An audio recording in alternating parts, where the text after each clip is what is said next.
and welcome to this month's edition of Teacher Time. I'm Dawn Williams. I'm Kristen Ainsley. And we are your hosts for Teacher Time. We're very pleased to have you all with us here today. And today's topic is transitions in the classroom. Dr. Gail Joseph will be joining us in just a moment. We're very lucky to have her with us here today. She's been a classroom teacher, now she's an observer teachers amongst many other wonderful things. We're very happy to have her with us here today. So we have a new format. We are streaming live. Live. Very live.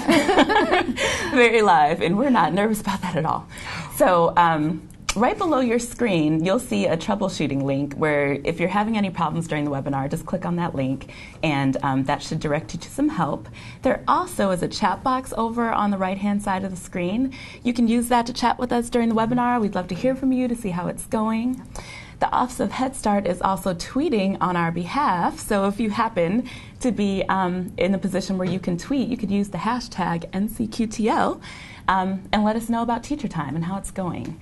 So we also want to know who is here today. So you didn't have to register before the webinar, but we have a place where you can sign in, and this is where we will record and register your attendance. So it is right below your screen. Hopefully you will see that sign-in box there.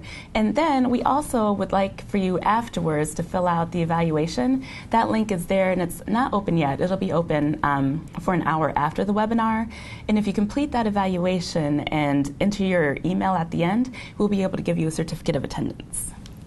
So we really want to hear from you. So the evaluation is really an important piece for us. We want to know what you feel, how this experience is for you with Teacher Time. We want to make it the best that we can make it for you as teachers. So last October was just a couple months ago. We had Gail Joseph on again. That was our first webinar. That was fantastic. She talked about emotional literacy and the importance of teaching feeling words to young children. And I want to know if you noticed there was a slideshow or photo loop happening at the beginning if you joined us before the webinar began. And these photos were sent in by teachers who sent us pictures of activities that they did in their classroom related to emotional literacy. And so we want to hear from more of you. We really want to know what you're doing in your classroom. And if you send us photos, we will give you a little gift. We would love to have you participate with that. And the email address to send those to is ncqtl@uw.edu. So transitions. We are talking about transitions today, which is a big topic. And you know, I know when I was a preschool teacher that was a time of day when I really needed a lot of support. It really is, and it's surprising how much time you need to put into to prepare for those transitions. Absolutely, absolutely. We're excited to have Gail on to talk about strategies. So absolutely, children really do need support to get through transitions, and teachers can support themselves as well. So we want to throw out a question for you all, and it's going to be a poll question. You'll see that pop on your screen momentarily. And the question is, do you know how much time children spend in transition during their preschool day? All right, so that poll should be popping up in just a moment, and all you have to do is click on that link or click on one of the options there and highlight that. So those results are really interesting. It looks like a lot of children spend a lot of time in transition, which I think is happens in many classrooms. So Gail, what do you think about those poll results? That's a lot of time. I think it is a lot of time. I actually also think that we might even underestimate sometimes how long children spend in transitions. I know a pretty powerful thing to do as a teacher, I know I did it when I was a teacher, and maybe you did too, is to actually kind of time yourself how long children are spending in transition, the beginning of the transition, when they end the transition. It's pretty revealing and pretty surprising. And of course, the issue isn't just that they're spending time in transition, it's that when they're spending time in transition, we see an increase in challenging behaviors, which again is why it might strike fear in the hearts of teachers. But we also just lose some learning time. I mean, 4 hours a week of lost learning time can occur if children are kind of lingering in those transitions. Right. So but I think the good thing is that we've got a lot of ideas of how to structure those transitions and make them more effective for children. Good. Excellent. Well, I am excited that you're here, Gail, and I was really pleased to have you on in October, and so back again today, and we can't wait to hear what you have to say about transitions. All right, well, thank you so much for having me again. It's so lovely to be here and to be on Teacher Time again. So we wanted to talk about transitions because we do know that children, that there's a lot of challenging behavior that can occur in transitions. We know that teachers can get pretty frustrated around those transition times. And so we wanted to talk about some practical strategies for how we can support children and structure those transitions so that children actually spend less time in transition, and the time that they do spend might be time that they can be learning. All right, so I want to start, I have a few slides to show. So I wanted to start with, before we get to actually transitions within the day, I want to talk about the schedule, because if we don't have a good schedule set up, then transitions are going to be an uphill battle for us. Okay. So these are probably, I'm guessing, reminders to our audience, our listeners today, because they are all teachers and they probably know this. So they can take a time to pat themselves on the back when they recognize what I'm about to say. So the most important thing to have in place is a consistent and predictable schedule that is available to children in a developmentally appropriate way. I'm going to talk a little bit about what that means. But basically, when children can predict what's going to happen next, when they feel like they know that this is going to end here, this is where I'm going next, this is where I'll go after that, it gives them a sense of security. It lowers their stress levels. And when we do that, we can create a calmer classroom, decrease challenging behaviors. So consistent, predictable schedule. Things happen in a similar rhythm, similar kind of routine every day. So another thing that I know our listeners know well, and they can pat themselves on their back again, is that it's a great idea to alternate these active times, vigorous times, with less active experiences. Sometimes our children come to our Head Start classrooms, maybe they've been on a bus for a long time. I know in some rural settings or even some urban settings that children that come on a bus, they might be on that bus for quite a while, or maybe they're in a car for a while or on a city bus for a while. However they're getting to our programs, they might have already been sitting for quite a bit of time. So sometimes I see schedules they're sitting for a bit of time during that transportation. They come in, they sit down for breakfast, then they sit down for circle time, they sit down for small group time. It's a lot of sitting for our young learners that need to be active and kind of doing some more hands-on active activities. And so we want to alternate those things. So maybe children come in and they first get to run around for a little bit on the playground and then come in for breakfast. And then maybe they're going to go do something outside and then they come in for circle time. So we just want to think about that as well. And then another thing that people are probably already thinking about is establishing routines within routines. So for your daily schedule, you want to set it up so that the activities happen in a similar, predictable sequence. But we also want to think about, gosh, within these practices or these activities that happen, say circle time or large group time, let's establish a rhythm or a routine within that routine. So before I get to that routine within routine, I just want to show you, this is a picture of a schedule. And it's actually one I'm very familiar with because it came from my classroom many, many years ago. Yes. But I like what we did here because it was at the children's eye level. So this was a schedule for children to follow, right? And so it wasn't something that was up by the clock where just adults looked at it. It wasn't put on the back of a door so that as soon as I opened the door in the morning, no one could see it anyways. It was really there for children to kind of follow. And it has the pictures or symbols of what activities were going to happen. And then there's this other added piece which I think is helpful. I think we learned this along the way that's helpful for children. And that is when we're done with an activity, we would turn it around, right? So this is in a little sentence chart. And we could flip it around and say, okay, we're all done with circle time. Now it's time for small group. All done with small group. Now it's time for story time. So children would just have a really good sense of what's happening next. It's a nice support. Pictures, visuals are always a nice support for young learners, really helpful for young learners with who are learning English as a second language, or for our young learners that might just need some more support. This is a great strategy for that. Little tip, I like to have the child that's going to have the most difficult time following that schedule be the one that gets to kind of turn these things around, right? Gives them a little bit extra ownership of that and just helps them kind of have a little bit more control. Okay, we're all done with circle time. What's going to happen next, okay? That's great. That's great. So it's also movable so that if there was going to be a change in that schedule, we could alert children to it, right? So I could say, every day since you've been coming to our Head Start classroom, after we eat breakfast, we go outside.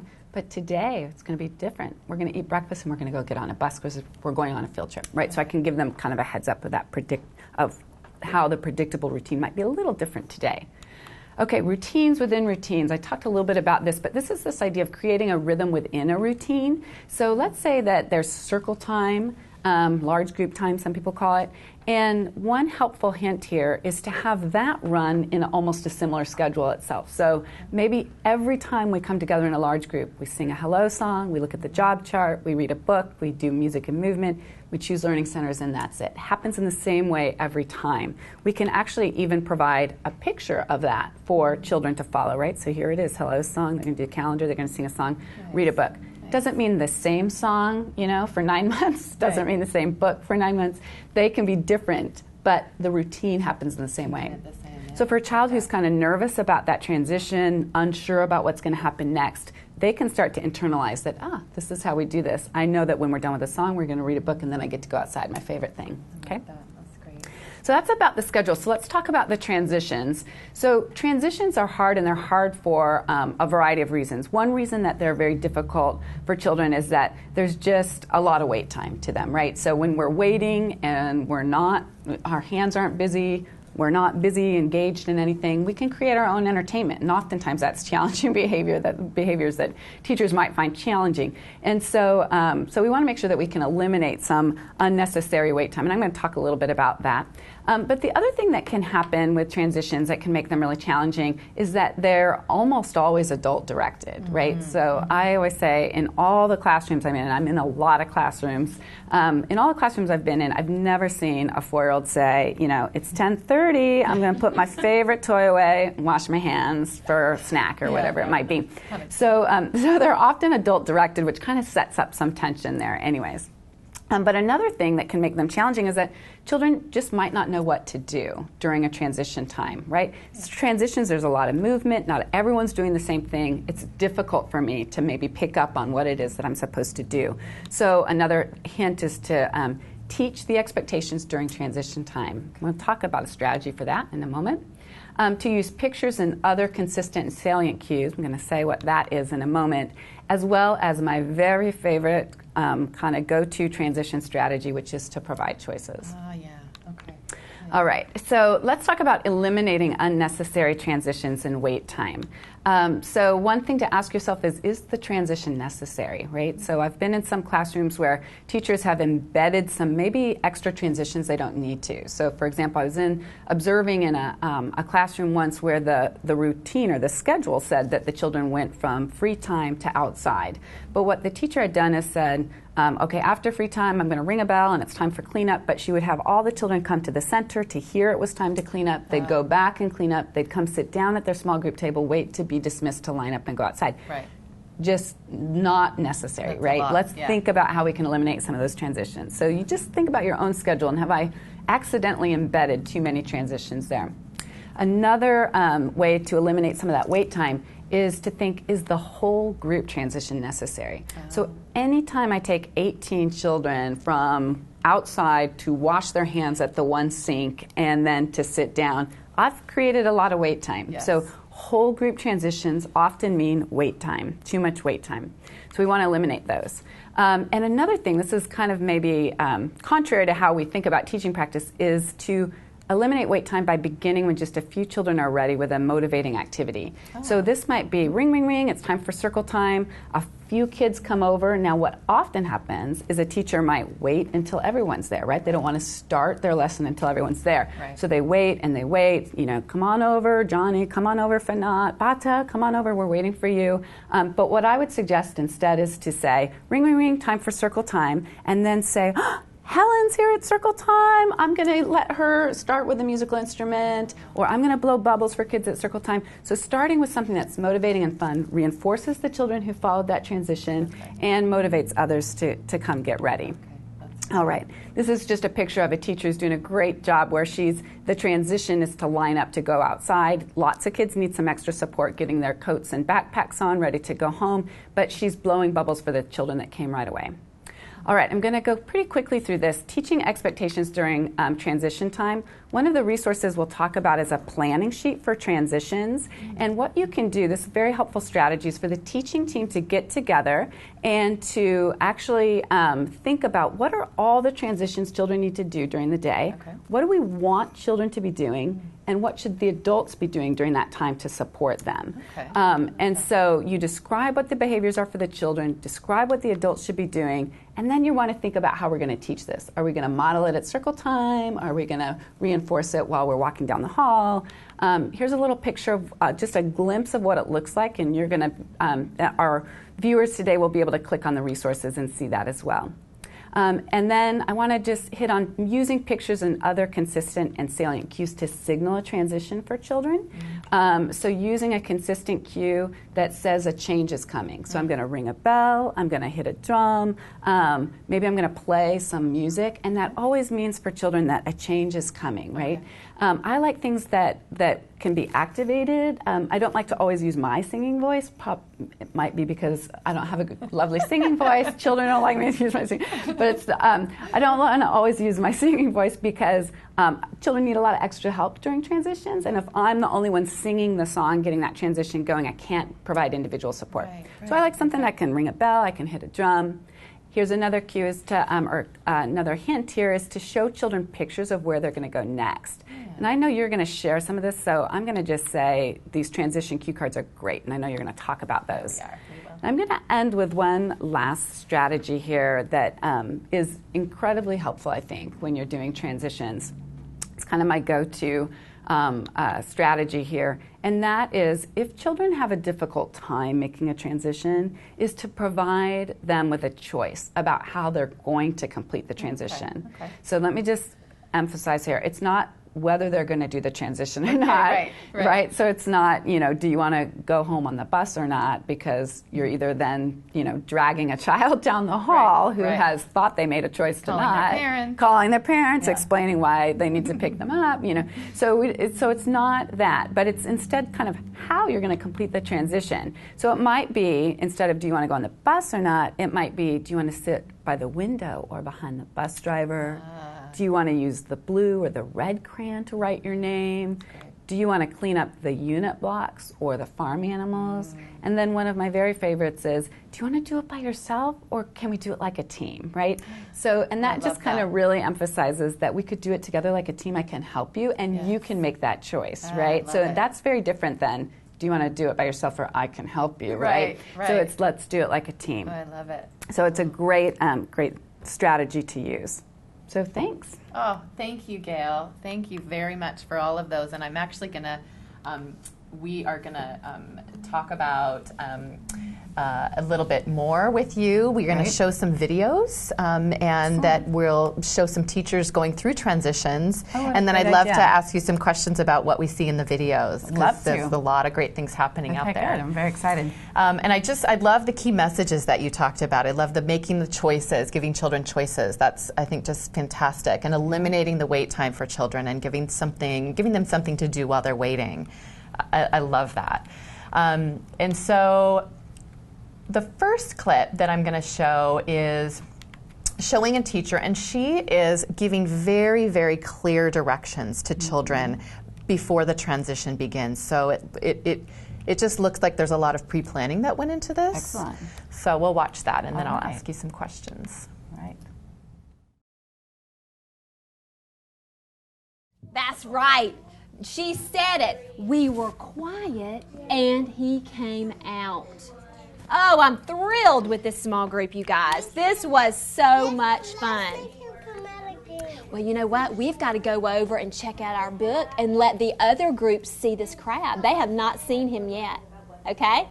All right, so listen to the directions. This is how we're going to move from this small group to the next small group. Listen to me. Miss Danielle, if you'll go stand about midway on that line, and I'm going to call my boys. Stand up, push in your chair, and line up behind Miss Danielle. Boys, I have two. Maria. No. Oops, see, she's helping you. You're a girl. Two boys at my table. Line up behind Miss Danielle.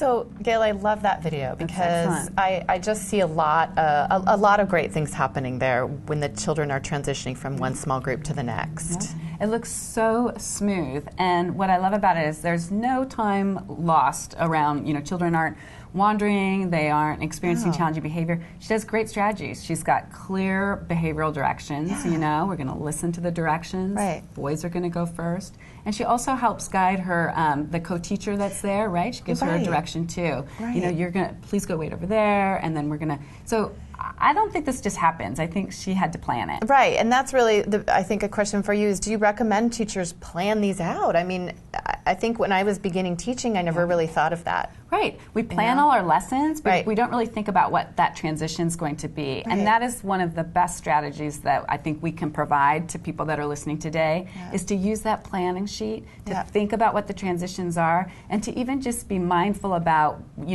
gosh, we're going to do this fun activity with clay today at the table, and then to think, okay, and how am I going to transition the children to the next one? Right. Am I going to ask them about, the kids with brown shoes can go, or the kids with sneakers can go next, or any of those things. So it's really great. think about those. Being very That's planful. great. It's good. Excellent. Thanks. All right. So our next clip we're going to watch is a teacher who, again, transitions children from circle to lining up. I believe they're going outside. But she does a really nice job of fitting in learning time in the transition. Okay. So we'll Let's watch that. Yep. If you have on the color red, go line up. Yellow, red, and pink. If you have the color black on, go line up. If you have the color green on, go line up. No one. Pizza. You go line up Issa, you have one like a lime green. Yeah. It is like why is it If you have one purple, go line up. 2 purple friends. Very good, line up, my friend. Woo! There you go. Okay, are we ready to see how many friends we have here today? Yeah. But first, can you guess how many are here before you count? How many you think? 7? 7? We got 21. 7. 21 friends? 6 friends? 12. 12?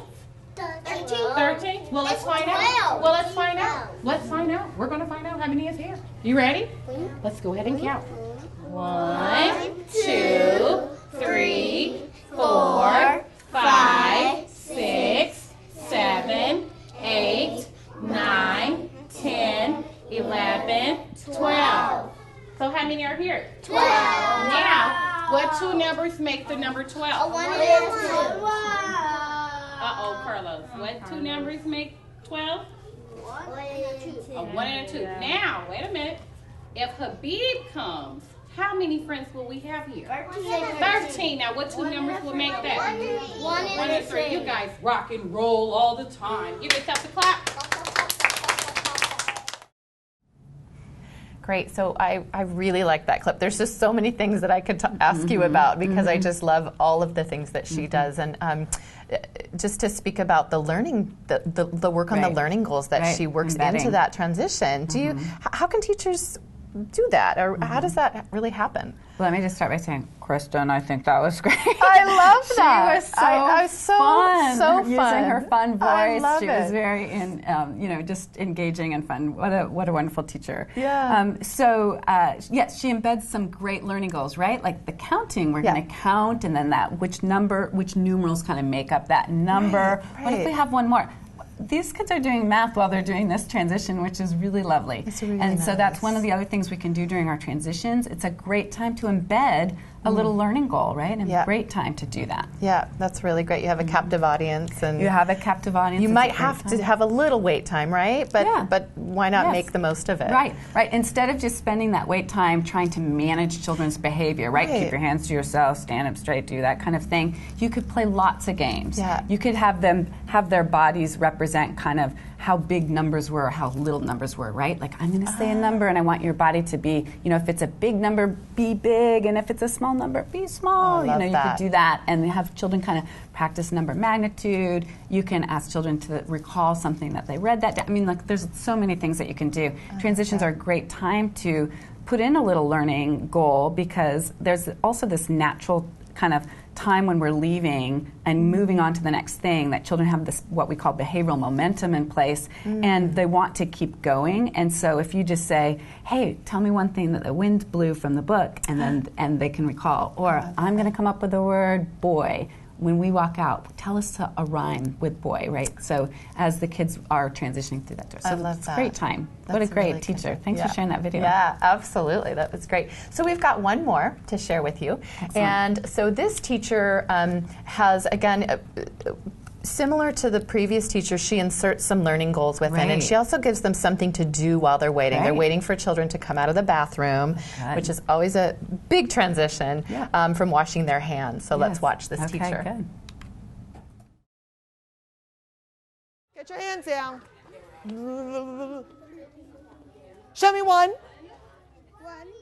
Oh, don't get tricked. Okay, hands down. I'm going to try it again. Don't get tricked. Show me three. Oh, good work, Jahaz. Okay, hands down. I'm going to trick you again. Don't get tricked. Don't get tricked. Show me five. Way to go, you guys. We are ready to walk in for free choice. We are the dinosaurs marching, marching. So Gail, another great video of teacher Fanny. We know this teacher here at the University of Washington, and she is giving children, again, something to do while they're waiting. So they're holding up their fingers to represent the numbers, she says. They're playing a little game, and then they're marching in a song. Yep. So how does this kind of thing help with kind of managing children's behavior? Right, and I think, similar to the other teacher, just great strategies of thinking about what am I going to do while children are waiting. So sometimes children do have to wait, right, Yes. in our transitions. Yeah. We might be in a situation where the children all have to use a restroom down the hall. I couldn't let children go by themselves. I couldn't, so they all go by themselves to that. And then or they all go together, and then, but there was going to be some wait time. And so this teacher has been thoughtful about what am I going to do while children are waiting? Again, I'm not going to spend my time just trying to manage their behavior, stand up straight, be quiet, that kind of thing. But instead, I'm going to engage them in something fun. We're going to do some number recognition, some subitizing. She's going to, and then of course she sings that lovely song too, keeps them engaged, keeps them moving. So just another great teaching strategy that she's using. Yeah, it's exciting to see all these. I could show 20 clips, but we don't have the time, of course. So thank you, Gail. We are going to see you in just another moment. Dawn and I are going to talk about some resources in just a little minute here, but and we're going to have you back on in just a few minutes. All right. All right, welcome back, everybody. And I just want to say, too, if you're just joining us, please remember to take a moment and sign in so we can capture everybody who is here. So hi, Dawn. Hi. Hi, how are you? Great. So there was really so many great transition ideas and strategies that Gail talked about. And we want to share resources with you all out there. So we're going to take a moment and give you 4 really important resources that you can use. All right, so the first one is on the ECLKC. NCQTL has their website, and there's a 15-minute in-services button that you could press, and that will take you to our 15-minute in-service suites. So there's a couple of them there that are really helpful for transitions. One is classroom transitions, and the other one is zoning. So please check those out. And teachers, you can actually do a little 15-minute in-service for yourself. If you watch that 5-minute overview video and then download the tips for teachers, you can learn some of the new strategies Gail was sharing with you earlier. There's also the Beginning Teacher series that is brand spanking new. Yeah. Your ECs are just getting access to it this week, so you could contact your supervisor for that series. But there's a planning for learning unit that is particularly useful for talking about classroom transitions. Then there's also the Center for Social Emotional Foundations in Early Learning. We talked about them quite a bit last month when we did emotional literacy. But there's a transitions module that they have that also is chock full of great information and resources about transitions. And then there's the Head Start Center for Inclusion, and we have a lovely key ring here of some of the visuals that you could use there. And these were really helpful for individualizing transitions for children. It's a key ring. You can print out those visuals and laminate it, and we know that teachers that carry them in their pockets and show them to children who might need some individualized supports. So there's another one for you. You can just flip through. And the great thing about Head Start Center for Inclusion, too, is that they have all of the visuals that are available there are all free. They're downloadable. Hopefully you have heard about Head Start Center for Inclusion before, but these are very easy to make. We just cut them out, laminated them, stuck them on a ring. I see lots of teachers who just have these sort of hanging up in different areas of their classroom so that they can just grab them and show pictures to children who may need that.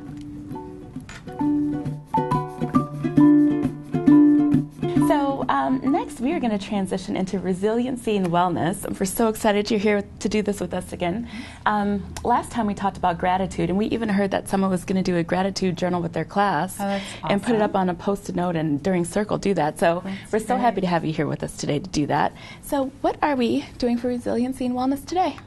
Well, so again, this is one of my favorite things to talk about because I think I realized when I was a teacher, I was always so stressed, always so kind of multitasking, lots of things, lots of kind of worries could kind of flood into my mind, right? I had so much to do, and if the children were having some challenging behaviors, I just had so much stress. And we know that for teachers that they can experience a lot of stress, and that stress can lead to some burnout, and we want our teachers to be well and happy to do the work that they do.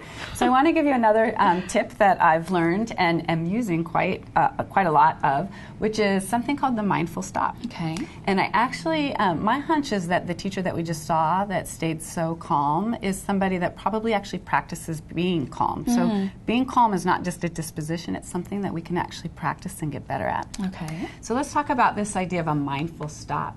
So a mindful stop is just when I'm feeling really stressed, really overwhelmed. There's a lot going on. Maybe I'm worried, I'm having memories, I'm like cramming for things. I just am so much stress in just daily life. And then you throw in, being responsible for, 18, 20 little bodies. It's pretty incredible. Right. So what's a mindful stop? A stop is when we're feeling really stressed and overwhelmed.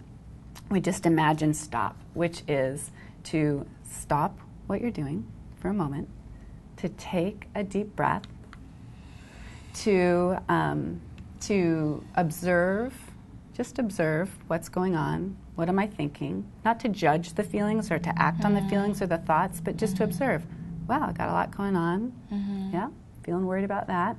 And then once we're feeling calm, to proceed positively. Now, I think another great metaphor for this is one that I'm so grateful. One of my doctoral students actually suggested this to me, and now I've seen that it's a really common metaphor, Megan Fry, that is, and it's a really common metaphor a lot of people use, and that is to have a snow globe. And so let me just tell you how you might think about this. We have a couple of snow globes here, one of Seattle and one of some penguins here. It doesn't matter what's in the snow globe. But the idea here is to think about a mindful stop, to think about the snow globe. So when the snow globe, when we're feeling stressed, when we've got a lot to do, it's like the snow globe is totally shaken up. And all of this flurry is our constant worries, our multitasking, the demands, the stress that we're feeling, and that's kind of how it feels, right? It does. And so when we're taking a mindful stop, we're just stopping. And we're taking a deep breath. And we're just observing. The snow is our thoughts and our worries. We're just observing them. And we're letting them settle as we're taking deep breaths. We're just watching them settle. We don't have to do anything about them. We don't have to judge them. We just let them settle. And when they're settled, we're feeling calm, we come back and proceed positively. So it's something to practice on a regular basis. It's going to stay settled until someone shakes it up, right? So it's not magic. It's not going to be there forever. But when it is shaken up again for you, you can just settle again. So snow globes. And I always like to remind, in the height of anger is not the time to bring up the snow globe activity to someone, right? Right. Because this would not feel good being launched across the room. This is something you need to practice proactively. And it would be great for children too, right? Yes, Yeah. yes. Every once in a while at circle time, let's do a little snow globe practice being calm. If I practice it, it's more likely to come to me in the moments like that teacher that we saw. That's right. All I right. feel better already. Okay, Can you just show up and do that for me when I need it, please? Absolutely. Watch the snow settle. Wonderful. Okay, so we have one more special message that we want to give. Yes, absolutely. So we did talk about gratitude and the importance of having gratitude and expressing gratitude. And just in just one little moment, we just want to express gratitude to someone really special to us, which is Jim O'Brien, who is our Federal Project Officer for the National Center on Quality Teaching and Learning. We just want to say thanks to all he's doing and all he's done. He's actually retiring at the end of this month. A great long career doing good things for children with disabilities and for Head Start in general. And we will miss him and we wish him well, and we just want to express that gratitude. Thank you, Jim. Thank you, Jim.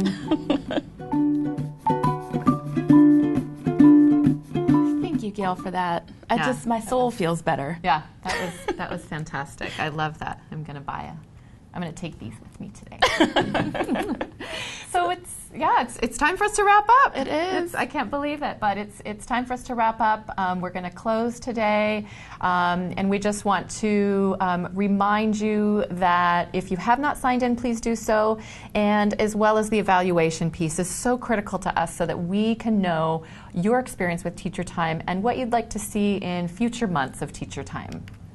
That's right. So join us again next month on January 17th. We'll be back again, and Gail is joining us again. We're very excited about that.